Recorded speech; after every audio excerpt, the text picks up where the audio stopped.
A bandit-dominated borderline. Primary school pupils bearing the brunt. Kila mtu alianza kurucha wazazi. Sisi tulikimbia. Bila tulikimbia, wao hawakutukimbiza. Walilala hapo. Sijakula na sijui kama nikienda nyumbani nitakula. Maana hata si nyumbani ni msituni. Teachers fearing for the worst. This problem is not addressed in a good time. Maybe the school may end up being closed. We are alone here with our God.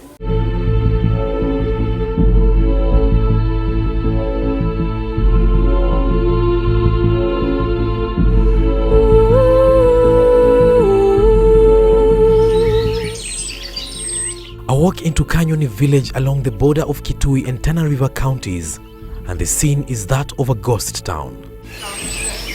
Domestic staff scattered all over the place, indicating that an immediate flight was a priority on that fateful day when bandits opened fire. Shoes all over the compound, clothes still hanging in the huts, and doors wide open. Well, this used to be someone's home here at Kakungu village in Kitui County. Look at the ease with which the bandits have driven them out of what they have called home for years, forcing them to go and find refuge in displacement camps. Like most homesteads, this one has been left under the watch of birds. Safari ants making the most of this house, perhaps wondering what became of the humans who periodically swept them away. We set out to find them. 5 kilometers away in what was meant to be Mandongoi police post, they are seeking refuge. Wakakuja na mabuduki. Wakakibiza msee mwingine alikuwa anafungulia mbuzi saa 2:30 hivi. Mtu alikuwa na kama ni mtoto anachukua mtoto peke yake na hakuna kitu kingine anachukua. Alafu kina mama na watoto wakubwa wanapepa wale wengine wadogo. Sisi tukakuja mpaka Mandongoi. Livelihoods destroyed and dreams shattered. Kwa na kiangazi tunachomanga makaa. Sasa mpaka huko watu wendi kushia makaa huko. Sasa tuko hapa tu, hata mambuzi tumeuza karibu ishe yote. Mwenye akona mbuzi mingi sasa ni tubuzi 5 tu.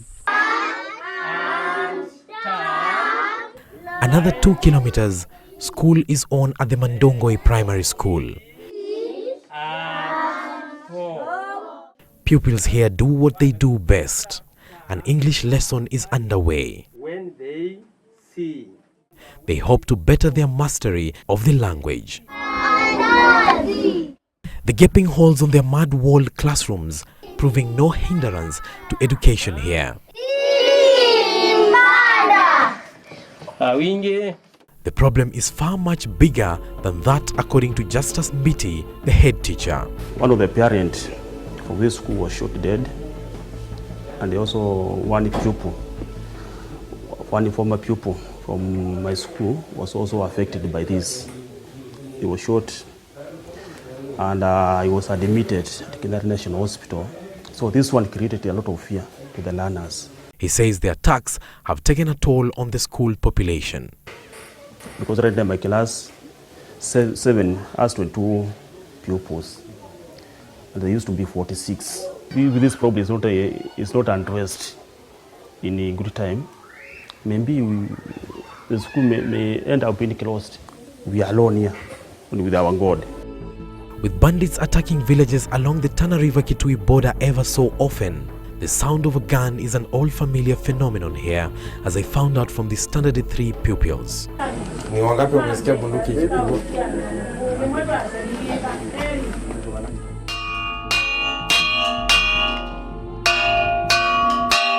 It is lunchtime, and despite the scorching sun, the pupils dash out. As expected with this age, any time is playtime, and in the mirage, it is suddenly a beehive of activity.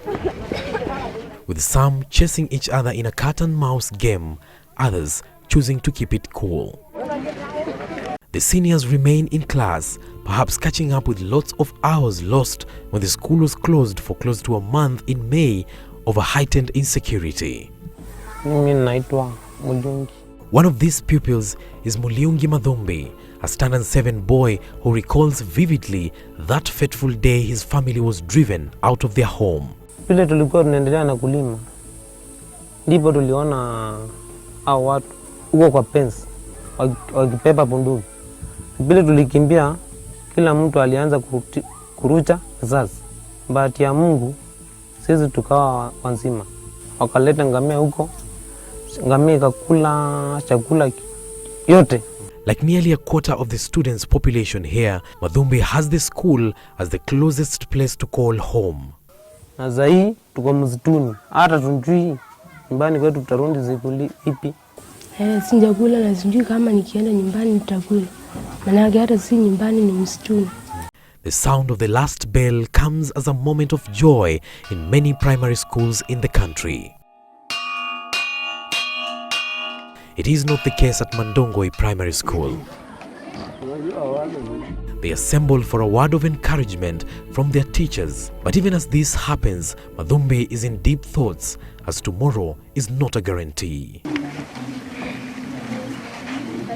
They disperse and we decide to follow Mathumbi. He is one of the pupils who live farthest from the school. We embark on the 6-kilometer walk. Natokanga huko mwendo wa saa 11 za usiku, ili tupika hapa shule saa 12 tuanze masomo. After some distance, nearly all pupils have branched, but we still have some distance to cover. We make the most of knowing each other, and by the time we're getting where the parents reside, we know a lot about each other. Nilitoka shule, nikaenda huko msituni wa mahali wanakaanga, nikakuta hakuna mtu. Unajua mimi sijui mahali wameenda, tu mimi nikaenda kwa jirani wangu. Nenda huko na maliza siku nyingine sijawaona, nikamaliza siku nyingi sana bila kuona mzazi wangu. We are finally here. His mother Nzasua Mathumbi is happy to see him. She walks us through this part of the wilderness she has called home since April. The makeshift house they put up to serve as a store. This is where food is stocked. This beast of burden, the only valuable she managed to salvage, comes in handy when she goes looking for water. Their dog that alerts them whenever they are in danger is facing starvation. Well, just because with impunity the bandits have forced them out of their own houses, this is what they will be calling their bedroom for as long as the status quo remain. I can see some bed sheets hanging over this tree and a mattress over there. And this is despite the fact that the area is infested with snakes as well as wild animals such as hyenas. Iko nalala kwa mganga, mimi iko kukula ni mashida. Iko mtoto yangu wa mbele, iko shule Ngomene, iko ya pole. Hakuna pesa, hakuna kitoko. The fall of darkness is not a time to wish for these families, for they never know who between the camel-herding bandits and the wild animals will strike. Hassan Mugambi, Citizen TV.